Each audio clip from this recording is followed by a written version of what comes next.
Hello friends, welcome to my YouTube channel. मैं बादी आकंदे आज आपनालोকক स्टक मार्केटत ट्रेडिंग करी प्रतिदिने बा डेली वाइज किदरे आर्न बा उपार्जन करिब परा जाय ताक जनाम। आपुनि जानेने जे स्टक मार्केटत ट्रेडिंग करी बहु मानुहे बहुतो पैसा घरत बहि उपार्जन करि आछे, किन्तु मैं आपनालोকক जनाओ जे এই ट्रेडिंगत बहुतो रिस्को आछे। जेहेतुके एइटु एटा बिजनेस हय, गतिके जदि यात प्रफिट आछे तेन्ते यात लसो থাকিব লাগিব, কিন্তু ইয়াৰ যেটো লস আছে সেইটো কিন্তু কন্ট্रोलेबल হয়। মানে আপুনি আপোনাৰ লসটো ফিক্স কৰি পেলাই এই ট্ৰেডিংটো কৰিব পাৰে। তো ভিডিঅ'টোৰ শেষত আপোনালোকক মই যেটো ষ্টপ লস আছে এই ষ্টপ লসৰ বিষয়ে আপোনালোকক জনাই দিম।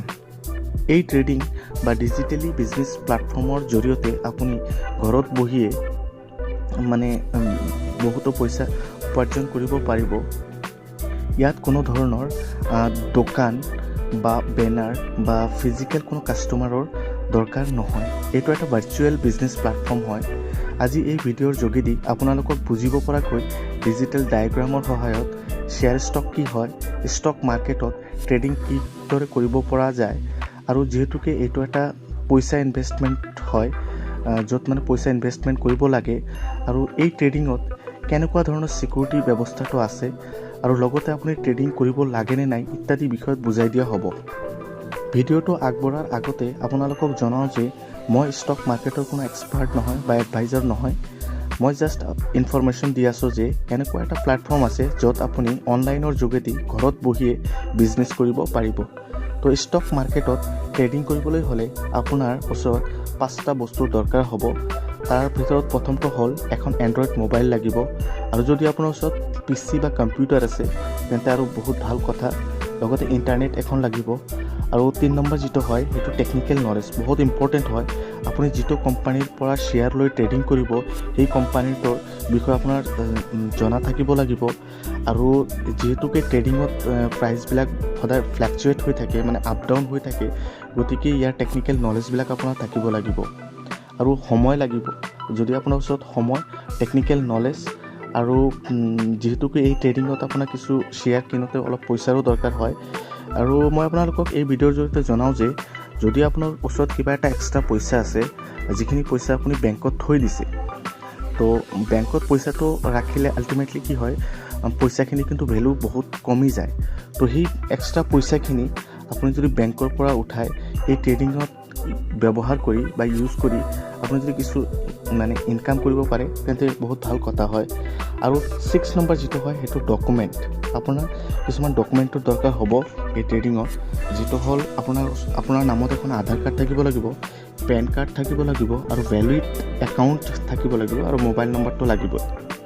তো বলক আমি এতিয়া কম্পিউটাৰ স্ক্ৰীনত আপোনালোকক দেখুৱাই দিম যে শ্বেয়াৰ ষ্টকটো কি হয়। যদি আপুনি নাজানে তেন্তে আপুনি ইয়াত বুজি লওক যে শ্বেয়াৰ ষ্টকটো কি হয়। শ্বেয়াৰ ষ্টকটো হ'ল কোনো এটা কোম্পানীৰ মানে আংশিক মালিকত্ব লাভ কৰা। ইয়াত মানে কি হয়, বিভিন্ন ধৰণৰ আপোনাৰ কোম্পানী আছে, বহুতো ডাঙৰ ডাঙৰ কোম্পানী আছে, যেনেকুৱা ধৰক Tata motors limited, Tata steel limited, তাৰপিছত PNB মানে পাঞ্জাৱ নেশ্যনেল বেংক, তাৰপিছত উইপ্ৰো লিমিটেড আছে, শ্বিপিং কৰ্পোৰেশ্যন অফ ইণ্ডিয়া, এনেকুৱা বহুত হাজাৰ হাজাৰ ডাঙৰ ডাঙৰ কোম্পানী আছে। এইবিলাকৰ কোম্পানীৰ শ্বেয়াৰবিলাক আপুনি যদি কিছু শ্বেয়াৰ কিনাৰ পিছত কি হয়, আপুনি সেই কোম্পানীটোৰ আংশিক এটা মালিকত্ব লাভ কৰে। তো আহক আমি এটা এক্সাম্পলৰ থ্ৰু মানে বুজি লওঁ। তো সাপোজ ধৰিলোঁ এই এটা কোম্পানী, আৰু এই কোম্পানীটোৰ ভেলু হ'ল আপোনাৰ 1000 টকা। ধৰিলোঁ এই নামৰ কোম্পানীটোৱে প্ৰতিটো শ্বেয়াৰ 25 টকাকৈ 40টা শ্বেয়াৰ বনালে, তেন্তে টোটাল তাৰ ভেলুটো হৈ গ'ল 1000। ইয়াত এটা মনত ৰাখিবলগীয়া কথাটো হ'ল যে কেতিয়াও শ্বেয়াৰৰ মূল্য ইয়াৰ ভেলুতকৈ বেছি হ'ব নালাগে। যেহেতুকে এই কোম্পানীয়ে মানে আপোনাৰ মালিক হয়, গতিকে 40টা শ্বেয়াৰৰ ভিতৰত 20টা শ্বেয়াৰ এই কোম্পানীয়ে ৰাখিব, আৰু যি বাকী 20টা শ্বেয়াৰ থাকিল সেইটো মানে যিখন ষ্টক মাৰ্কেট আছে তাত এৰি দিব লোকেল মানুহৰ কাৰণে বা ট্ৰেডাৰৰ কাৰণে। ইয়াত যদি আপুনি 5টা শ্বেয়াৰ 25 টকা ৰেটত, মানে পাৰ শ্বেয়াৰ 25 টকাকৈ যদি আপুনি 5টা শ্বেয়াৰ 125 টকাত মানে কিনি লয়, তেন্তে এইটোই বুজা যাব যে আপুনি এই কোম্পানীৰ এটা আংশিক মালিকত্ব বা অনাৰশ্বিপ পালে। বিভিন্ন কোম্পানীৰ বিভিন্ন ৰেঞ্জৰ শ্বেয়াৰবিলাক দিয়া থাকে।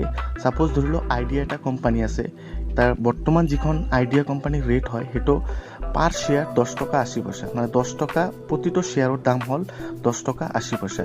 আৰু এটা কোম্পানী ধৰি লওক SCI, যিটো শ্বিপিং কৰ্পৰেশ্যন অফ ইণ্ডিয়া বুলি কয়, সিহঁতৰ প্ৰতিটো শ্বেয়াৰৰ দাম 125 টকা 95 পইচা।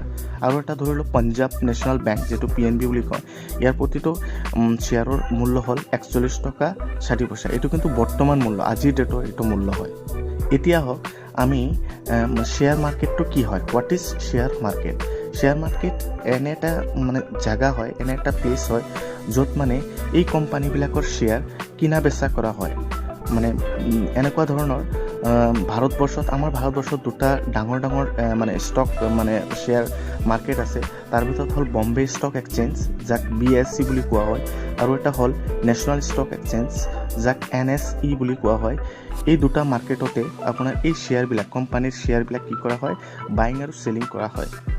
এতিয়া হওক আমি বুজি লওঁ ট্ৰেডিংটো কি, হোৱাট ইজ ট্ৰেডিং। ট্ৰেডিংটো সাধাৰণ ভাষাত আমি বুজিবলৈ গ'লে হ'ল ব্যৱসায়, অৰ্থাৎ কোনো এটা বস্তু কম দামত কিনি বেছি দামত বিক্ৰী কৰি প্ৰফিট আৰ্ণ কৰা। কিন্তু শ্বেয়াৰ মাৰ্কেটত ট্ৰেডিংটো হ'ল যেতিয়া কোনো এটা শ্বেয়াৰৰ দাম অলপ কম থাকে তেতিয়া কিনি, যেতিয়া সেই শ্বেয়াৰটোৰ দাম অলপ বেছি হয় তেতিয়া সেইটো চেল কৰি বিক্ৰী কৰি আমি প্ৰফিট আৰ্ণ কৰাকেই আমাৰ শ্বেয়াৰ মাৰ্কেটত ট্ৰেডিং বুলি কোৱা হয়। এতিয়া আমি এটা এক্সাম্পলৰ থ্ৰু আমি বস্তুটো বুজি লওঁ। ছাপ'জ ধৰি লওক এইটো পইণ্টত শ্বেয়াৰৰ মানে এটা শ্বেয়াৰৰ দাম হ'ল 10 টকা। তো এইটো পইণ্টত যদি আপুনি 10 টকা পাৰ শ্বেয়াৰ হিচাপে 1000টা শ্বেয়াৰ লৈ 10,000 টকা ইনভেষ্ট কৰি পেলাই যদি লয়, আৰু কিছু সময় পিছত 1 ঘণ্টা বা 2 ঘণ্টা বা এদিনৰ পিছত দেখা গ'ল যে শ্বেয়াৰটো এইটো পইণ্টত আপোনাৰ প্ৰতিটো শ্বেয়াৰৰ দাম 10 টকা 50 পইচা হৈছে, তেন্তে আপুনি যদি বিক্ৰী কৰি দিয়ে তেন্তে 1000টা শ্বেয়াৰ আপুনি যদি 10 টকা 50 পইচাত বিক্ৰী কৰি দিয়ে তেন্তে টোটাল আপোনাৰ পইচা আহিব 10,500 টকা। ইয়াত আপুনি কিন্তু 500 টকা এটা প্ৰফিট কৰিব পাৰিব। বৰ্তমান মাৰ্কেটত বিভিন্ন ধৰণৰ ট্ৰেডিং আছে, যেনেকুৱা হ'ল স্কাল্পিং নামৰ এটা ট্ৰেডিং আছে, যিটো কিছু সময়ৰ অলপ সময়ৰ কাৰণে আপুনি এই ট্ৰেডিংটো কৰিব পাৰে। আৰু এটা হ'ল ইণ্ট্ৰাডে, যিটো শ্বেয়াৰ আপুনি এদিনৰ ভিতৰতে কমপ্লিট কৰিব লাগিব। ছাপ'জ আপুনি ৰাতিপুৱাতে কিনিলে, মানে যেতিয়া আপুনি শ্বেয়াৰটো আপোনাৰ ষ্টাৰ্ট হয়, মাৰ্কেটটো যেতিয়া খোলে তেতিয়া আপুনি যদি কিনিলে আৰু মাৰ্কেটটো বন্ধ হোৱাৰ আগতে আপুনি সেইটো বেচিব লাগিব। আৰু এটা হ'ল চুইং, যিটো বেষ্ট হয়, এইটো আপুনি যেতিয়া অ'পেন হ'ব তেতিয়া কিনি তাৰ পৰা আপুনি 2-3 দিনলৈকে ধৰি ৰাখিব পাৰে। এইটো এনেকুৱা নহয় যে আপুনি 2-3 দিন ধৰি ৰাখিব লাগিব, এইটো আপুনি লগে লগেও বিক্ৰী কৰি দিব পাৰে, সেইটো আপোনাৰ ইচ্ছা হয়। ইয়াতে মানে কি হয়, আপুনি অলপ চাব লাগিব যে শ্বেয়াৰটোৰ দাম কেতিয়া বেছি হয়। যেতিয়াই বেছি হ'ব তেতিয়া আপুনি বিক্ৰী কৰি দি পেলাই ইয়াৰ পৰা উপাৰ্জন কৰিব পাৰিব বা লাভ কৰিব পাৰিব। ষ্টক মাৰ্কেটত ট্ৰেডিঙত কিছুমান সুবিধা আছে। তাৰ ভিতৰত এটা সুবিধা হ'ল যে আপুনি সেই ট্ৰেডিংটো আপোনাৰ নিজৰ কণ্ট্ৰলত থাকে, মানে আপোনাৰ যেতিয়ালৈকে ইচ্ছা আপুনি তেতিয়ালৈকে এই ট্ৰেডিংটো কৰি থাকিব পাৰে। আৰু যেতিয়া আপোনাৰ ইচ্ছাটো নাইকিয়া হৈ যায় বা আপুনি যদি বিচাৰে যে নহয় ট্ৰেডিং নকৰোঁ, তেতিয়াহ'লে আপুনি আপোনাৰ ইনভেষ্ট কৰা পইচাখিনি নিজৰ একাউণ্টত উভতাই আনি আপুনি সেই ট্ৰেডিঙৰ পৰা ওলাই আহিব পাৰে। আৰু এটা হ'ল ভেৰাইটি থাকে। আপুনি ট্ৰেডিং যিহেতুকে ষ্টক মাৰ্কেটত বহুতো কোম্পানী থাকে, বহুত ধৰণৰ কোম্পানী থাকে। আপুনি যিকোনো কোম্পানীত আপুনি একেলগে এটাই হওক বা বহুত কেইটাৰ লগতো আপুনি ট্ৰেডিং কৰিব পাৰে। আৰু বেষ্ট যিটো হ'ল সেইটো হ'ল ষ্টপ লছ। ষ্টপ লছটো বস্তুটো এনেকুৱা, মই আপোনালোকক ডায়েগ্ৰামত বুজাই দি আছোঁ। ছাপ'জ ধৰি লওক আপুনি এইটো পইণ্টত আপুনি পাৰ শ্বেয়াৰ 10 টকা হিচাপে কেইটামান শ্বেয়াৰ আপুনি ইয়াতে কিনিলে। কিনাৰ পিছত যদি আপুনি ভাবে যে বাই কিবা এটা সমস্যা হৈ গ'ল বা মাৰ্কেটটো বহুত ডাউন হৈ গ'ল, তেন্তে আপুনি এইটো পইণ্ট আপুনি ফিক্সড কৰি ৰাখি থ'ব পাৰে, য'ত যেনেকুৱা 10 টকাত এইটো পইণ্টত আপুনি 10 টকা কিনিছিলে আৰু এইটো পইণ্টত আপুনি 9 টকা 50 পইচা দৰত আপুনি ইয়াত ফিক্স কৰি থৈ দিলে যে যদি বাই কিবা কাৰণত মাৰ্কেটটো ডাউন হৈ যায় বা বিজনেছটো বেয়া হৈ যায়, তেন্তে এইটোতে আপুনি অট'মেটিকেলি কি হৈ যাব, চেল হৈ যাব। তাৰমানে কি 10 টকাত আপুনি কিনিছে আৰু যদি ডাউন হৈ যায় তেন্তে 9 টকা 50 পইচাতে অট'মেটিকেলি চেল হৈ যাব। তাৰমানে কি হ'ল যে আপুনি 50 পইচা লছত যিমানকেইটা শ্বেয়াৰ কিনিছিলে সেইকেইটা বিক্ৰী হৈ যাব। ইয়াত মানে কি হ'ল, আপুনি লছটো কণ্ট্ৰল কৰিব পাৰে বা লছটো আপুনি ফিক্স কৰি ৰাখি থৈ দিব পাৰে। এতিয়া আহক আমি ট্ৰেডিং প্ৰচেছ বা ট্ৰেডিং একাউণ্টটো কি হয়। যদি আপুনি ট্ৰেডিং কৰিব বিচাৰে তেন্তে আপুনি এই যে শ্বেয়াৰবিলাক কিনা বেচা কৰাৰ কাৰণে আপুনি ট্ৰেডিং একাউণ্ট এখন বনাব লাগিব। আৰু ট্ৰেডিং একাউণ্ট যিখন হয় এইটোৰ কিছুমান এপছ আছে, এপছৰ থ্ৰু মানে ব্ৰকাৰ আছে, থাৰ্ড পাৰ্টি ব্ৰকাৰ কিছুমান থাকে আৰু সিহঁতৰ মানে কিছুমান এপ আছে। সেই এপৰ থ্ৰু আপোনালোকে এই ট্ৰেডিংবিলাক ট্ৰানজেকশ্যন কৰিব লাগিব, কিনিব লাগিব বা বেচিব লাগিব বা এনেকুৱা এটা পৰ্টফলিঅ' বনাব লাগিব। তো তাৰ ভিতৰত যেনেকুৱা এটা আছে জেৰ'দা আছে, তাৰপিছত আপষ্টক আছে, এঞ্জেল ওৱান আছে, গ্ৰ' আছে। তো ইহঁতৰে প্ৰতিটোৰে আপোনাৰ ব্ৰকাৰেজ চাৰ্জ এটা আছে, মানে 20 টকা বা 30 টকা এনেকুৱা আছে। এইটো ভেৰি কৰে, মানে পাৰ ট্ৰেড হিচাপে আপুনি 20 টকা বা 30 টকা এনেকুৱা কিবা এটা সিহঁতৰ চাৰ্জ দিব লাগে, লগতে কিবা এটা টেক্স আছে সেইটোও দিব লাগে। তো ইয়াতে জেৰ'দা নামৰ যিটো থাৰ্ড পাৰ্টি ব্ৰকাৰেজ এপ আছে এইটোত আপোনালোকে মানে আপোনাৰ যিটো ট্ৰেডিং একাউণ্ট হয় সেইটো খুলিব পাৰে। এইটো বহুত ভাল হয়, মই এইটো নিজেই ইউজ কৰোঁ। গতিকে ইয়াতে আপোনালোকৰ লগ ইন কৰি পেলাই এখন কিছুমান ডকুমেণ্ট আছে, KYC ডকুমেণ্ট কিছুমান আছে, যেনেকৈ আধাৰ কাৰ্ড, পেন কাৰ্ড আৰু বেংকৰ একাউণ্ট, এইবিলাক দি পেলাই আপুনি এইটো লগ ইন কৰি আপুনি এটা ইউজাৰ আইডি আৰু পাছৱৰ্ড বনাই ইহঁতৰ জৰিয়তে আপুনি কি কৰিব লাগিব, মানে যিবিলাক শ্বেয়াৰ আছে সেইবিলাক কিনা বেচা কৰিব পাৰিব। ট্ৰেডিং কৰোঁতে যাতে কোনো ধৰণৰ ফ্ৰড বা স্কেম বা কোনো ধৰণৰ ঘোটালা নহয় তাৰ কাৰণে মানে মনিটৰ কৰাৰ কাৰণে security and exchange board of India, যাক সেবি বুলি কোৱা হয়, এইটো এটা ৰেগুলেটৰী বডি হয় যিয়ে মানে গোটেই ট্ৰেডিং যিবিলাক এপ আছে ধৰক গোটেই ট্ৰেডিং ছিষ্টেমটোত মানে মনিটৰ কৰি থাকে, যাতে কোনো পাব্লিকে যাতে ইয়াত ঠগিব নোৱাৰে। গতিকে যিমান এপ আছে থাৰ্ড পাৰ্টি ব্ৰকাৰ যিবিলাক আছে, ধৰক জেৰ'দা হওক, আপষ্টক হওক বা এঞ্জেল হওক বা গ্ৰ' হওক, যিমানেই আছে নহওক কিয়, এই চব কেইটাই মানে এই যিটো সেবি আছে সেবিয়ে মনিটৰ কৰি থাকে যাতে সিহঁতে কোনো কাষ্টমাৰক ঠগাব নোৱাৰে। গতিকে আমি ক'ব পাৰোঁ যে এইটো এটা ভাল ছিকিউৰিটি আছে, ইয়াতে মানে কোনো চিন্তাৰ কাৰণ নাই, কাৰণ যিহেতুকে গভৰ্ণমেণ্ট এটা ৰেগুলেটৰী বডি আছে যি সদায় মানে মনিটৰ কৰি আছে যাতে কোনো ধৰণৰ স্কেম নহয়। গতিকে এইটো ভাল এটা ছিকিউৰিটি আছে বুলি আমি ভাবোঁ।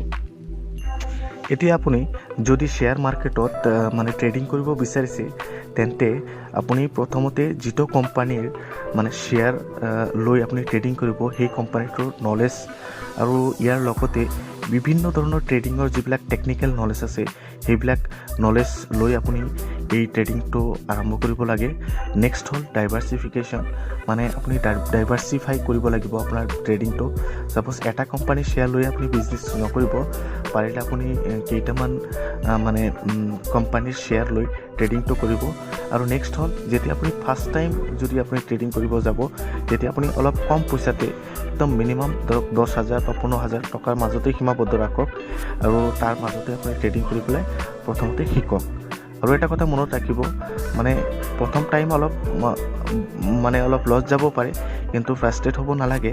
আপুনি ভুলৰ পৰাই শিক্ষা লৈ আপুনি আগবাঢ়িব লাগে। তো এইখিনি আছিল আমাৰ ট্ৰেডিঙৰ ওপৰত ভিডিঅ'। ট্ৰেডিংটো কি হয় মানে বেছিক আইডিয়া আপোনাক দিবলৈ চেষ্টা কৰিলোঁ।